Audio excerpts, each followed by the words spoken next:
नमो भवाय च रुद्राय च नमः शर्वाय च पशुपतये च नमो नीलग्रीवाय च शितिकण्ठाय च नमः प्रवर्तिने च व्युक्तकेशाय च नमः सहस्राक्षाय च शतधन्वने च नमो गिरिशाय च शिपिभिष्टाय च नमो मेघुष्टमाय चेषुमते च नमो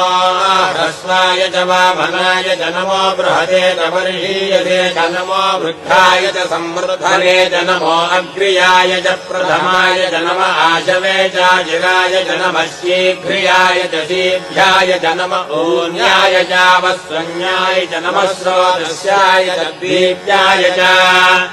नमो ज्येष्ठाय च कनिष्ठाय च नमः पूर्वजाय चापरजाय च नमो मध्यमाय चापगल्भाय च नमो जघन्याय च बुद्ध्याय च नमः श्रोभ्याय च प्रतिशल्याय च नमो याम्याय च क्षेम्याय च नमो